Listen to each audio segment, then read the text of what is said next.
Kind of nice. Some things never change. Been coming up here since I was a kid, and Grays and Tories still look the same. Spent a little time at the mine today. You hear the stream in the distance. We headed up this way.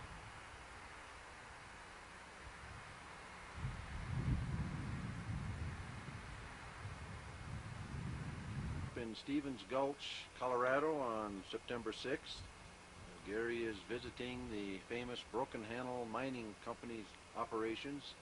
You're looking at the tail tower, the bottom end of an aerial tramway used to convey ore from up the cliff at elevation 12,800 feet down here to the bottom of the talus, from which the ore is shipped to a mill.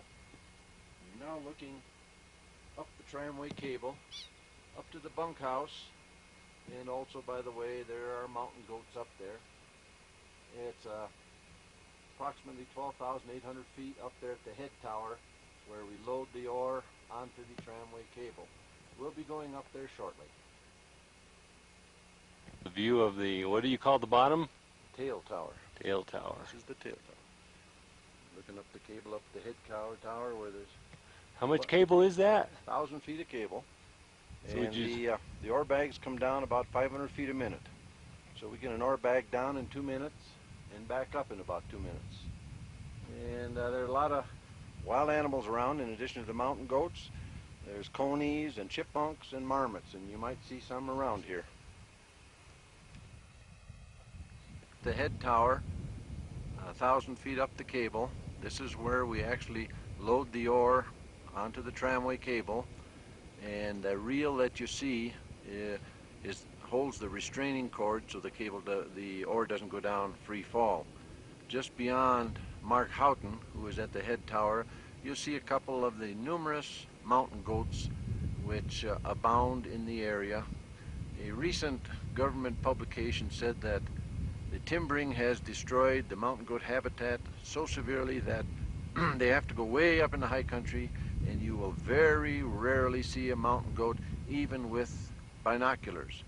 Well, around here they're all over the place. They go in the bunkhouse, they even go in the mine, and as you see, they really are not as wily and elusive as the official government publication proclaims.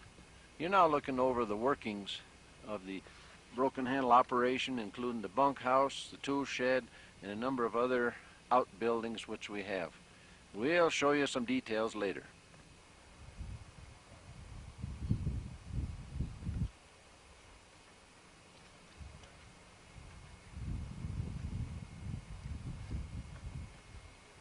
Guess he's coming over to see me.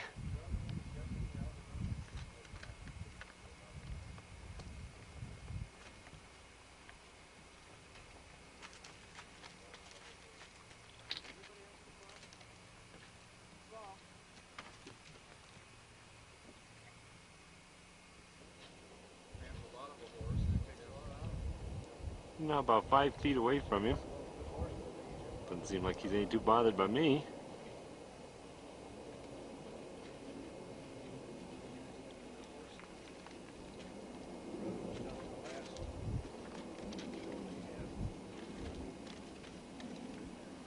Sure-footed. Comes a little baby behind.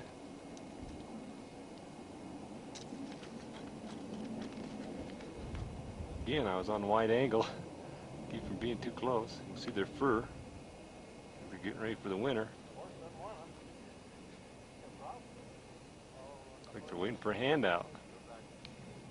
Cute little guy, huh?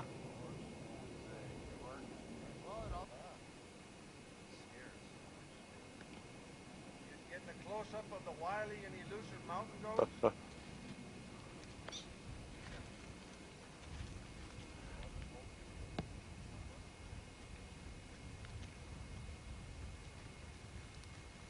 Well, they want a handout.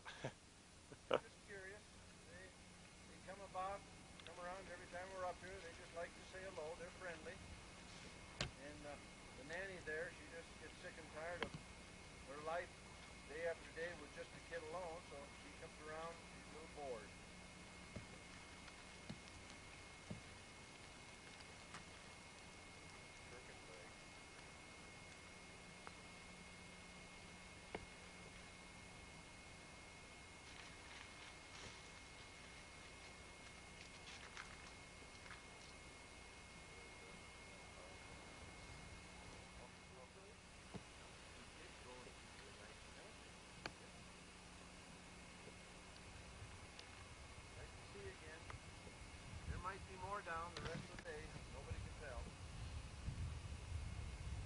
A storm brewing over Grazing Tories. May have a little rain this afternoon.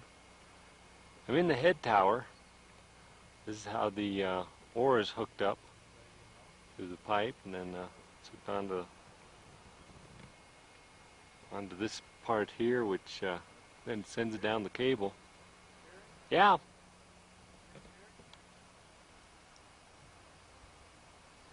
Way down to the bottom tower. Right there.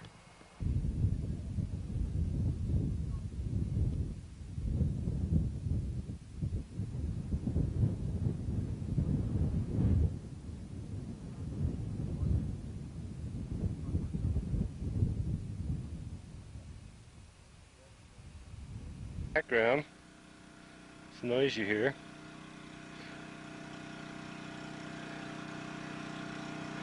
Mama goats having a little lunch. Very close to us.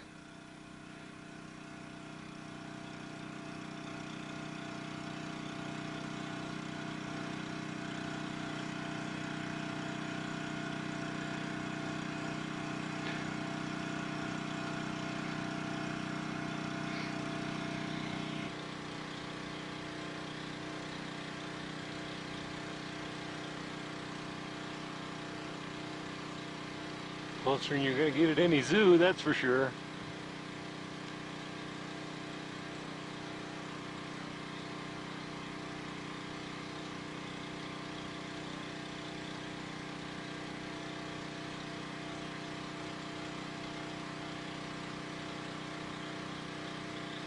Sturdy body, that's for sure, too.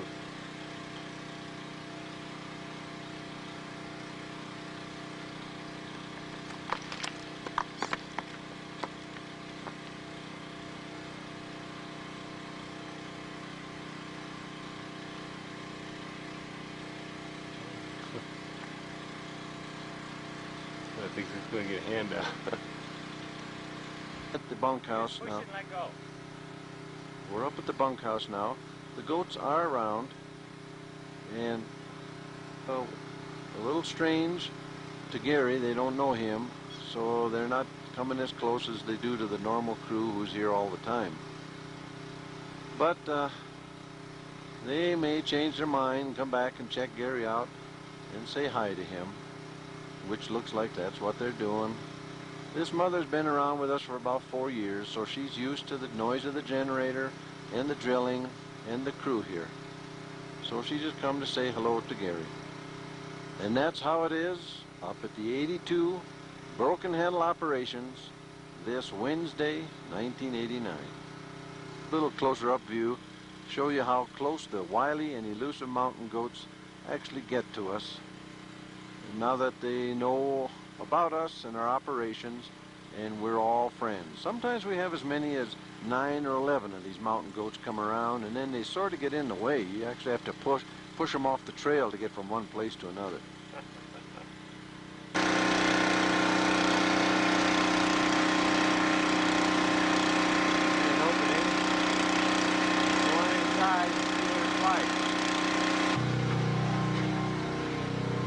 Red blinking, what does that mean? It means it's on. Oh, so I should... Then you know when it's on. Okay, want me to talk now? Yeah, if you want, yeah. Oh, well, we're now inside the access adit to the fabulously rich 82 vein. We'll go 60 feet inside into the mountain where we hit the vein, and then we drift. We're drifting along the vein now, continually producing ore. This way, we have, as you see, we're well lighted and well ventilated. We're now up about 12,800 feet in elevation, by the way. That's what the noise is to keep the lights on? That's right. We have 2 generators, one for the lights and one for the electric drill. We use electric drills up here. It's just a little too hard to get compressors up to this elevation, and they're too inefficient.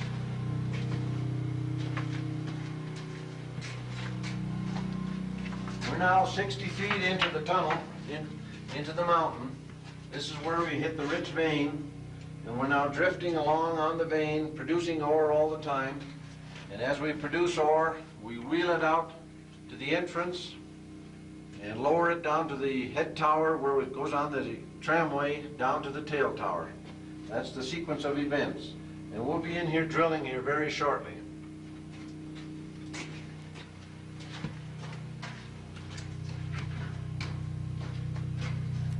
We're here at the face. We're in 80 feet. 80 feet. The fabulously rich 82 vein continues into the face on the right side, and we're right at the junction with a north trending vein which is heading toward the Stevens mine, which produced about $11 million in silver over the last 100 years. And that's the vein which you may or may not be able to see here on the left. You probably can't. Try it close up, put a little light on it. That's the best I can do. Yeah. It's hard to tell. Yeah. So the portal, I'll stop talking because the noise of the generator probably is too loud.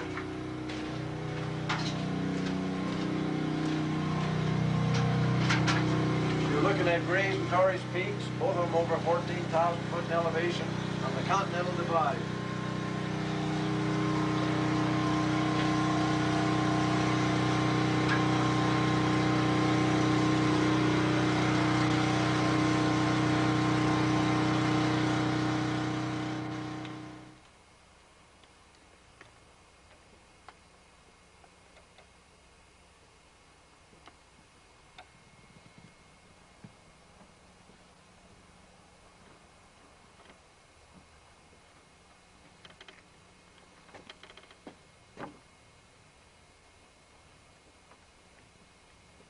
Knife on you by chance? No, I don't.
What? Yeah, sure. Can you get him now? Yeah.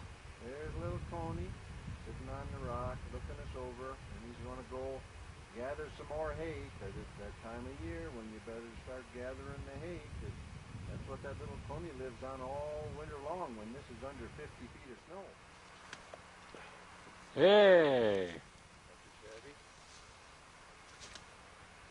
Oh, they're too dry. They're popping off too soon. Oh, we missed the prime thistle Olympic season. Well, let me find another real good one. Is this the championship one here? What's the form? Oh! Oh, yeah. Beautiful.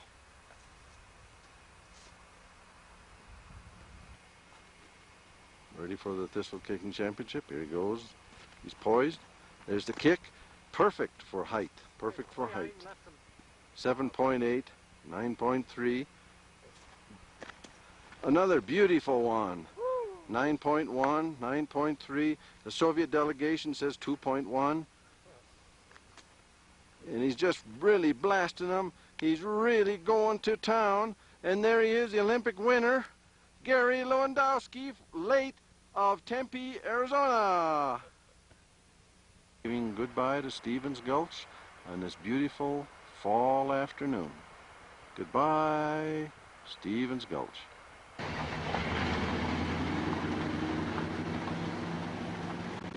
In the day, looking at the beautiful aspen.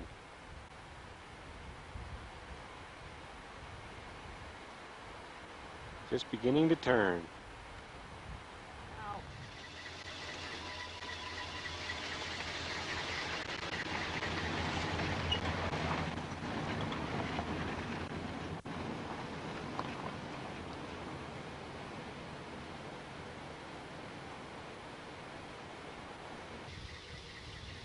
Just kind of like a live picture postcard.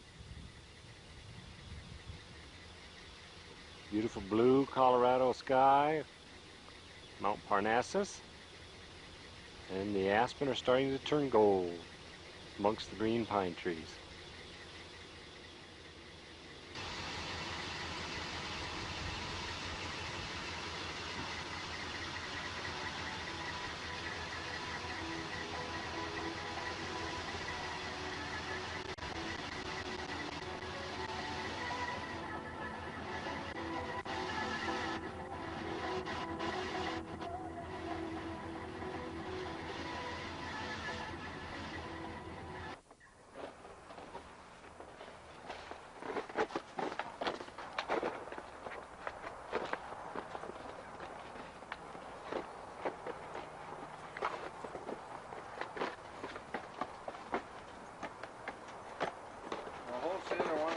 Bring a couple more ton up. He's selling the ore to the tourists as fast as he can. So we have to go up and crush a whole load now. The truck's about loaded. This is the last. We're bringing it out of our stockpile down here by our mine. Over there, the Broken Handle extension. We've still got a couple ton yet. So the Broken Handle works year-round? Broken Handle works year-round. We never rest. Looks like snow on the ground here. What is this, December? December 26th. It's about 27 degrees, some snow on the ground. We had a white Christmas, and we got to get ready for next year because we're going to have a real boom time next year with the ore for the tourists. And where is this going to go from here then? We take this load up to Silver Plume where we crush it between a 1/4 inch and 3/4 inch size, and then we bring it back here and screen it to screen out the fines, and we take it to the wholesaler. And he bags it up and sells it to the tourists. All right. Let's head on up. Okay, let's go. We're just outside of Silver Plume, around the Rocky Mountains. Right off of I-70, where there's some pretty rows and waterfalls.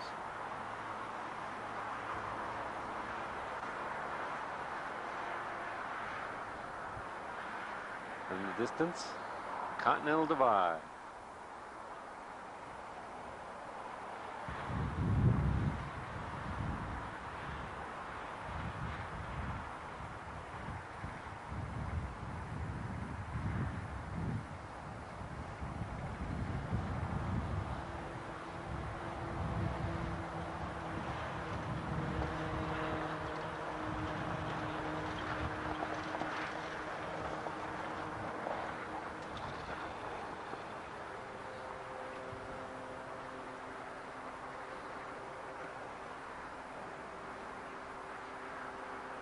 Ore up to Silver Plume, 9,000-foot elevation, and we're going to crush it up now.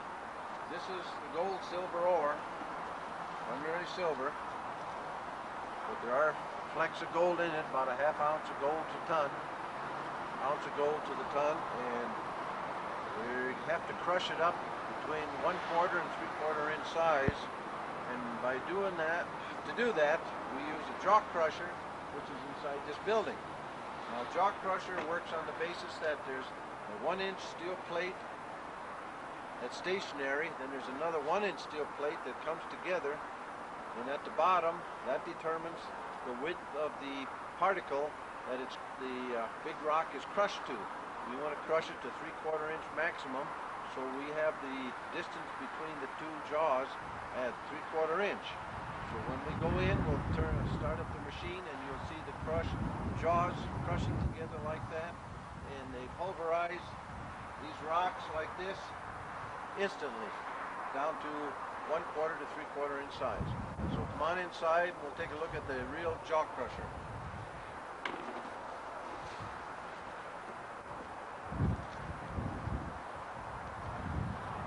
Start button, and the electric motor drives this big wheel which has centrifugal force, and that's what powers the jaw, and this is the movable jaw that goes back and forth. Here we go.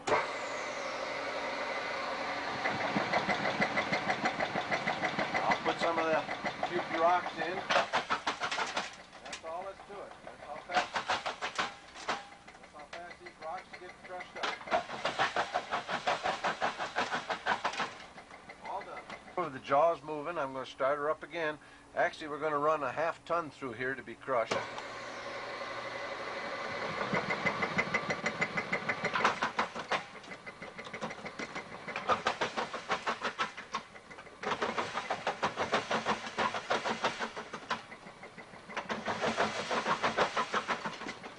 Oh yeah, silver just coming out of that stuff. Silver and gold. Yep, that's all it takes. Well, we're going in production now. We're going to get 1/2 ton through here, all crushed up to sell to the tourists.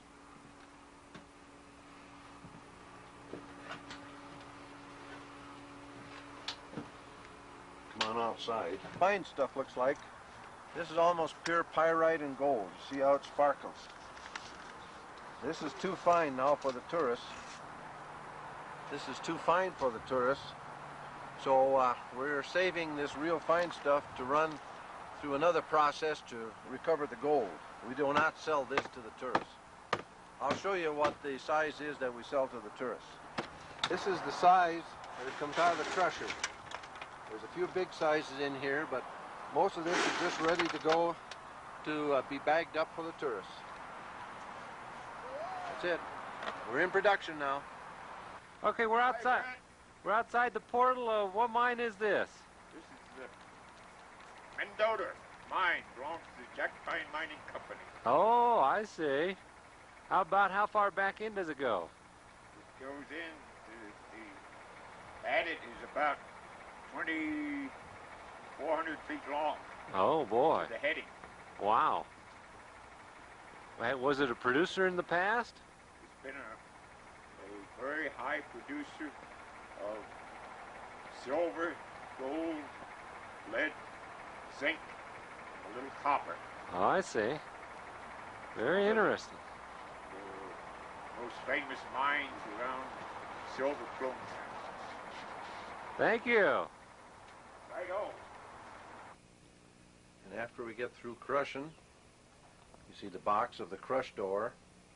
We take it to a wholesaler in Idaho Springs, and he puts it in these bags. We've just crushed a 1/2 ton of ore. It's in the truck here. This is what it looks like after it's crushed. And now we have to screen it to screen out the fines, the -1/4 inch stuff. And we take it to our wholesaler in Idaho Springs, who has a whole crew that makes these little bags and these tags. And this is what gets sold to the tourists for between $3 and $5, depending upon the location. Up in Leadville, Georgetown, and in the mining camps, these sell for $3 a bag. Out at the airport in Denver, in the 8 gift shops out there, they sell for $5 a bag. This is the gold that's inside the bags. This is typical of the gold that's inside the bag. Colorado gold ore. You've seen it made.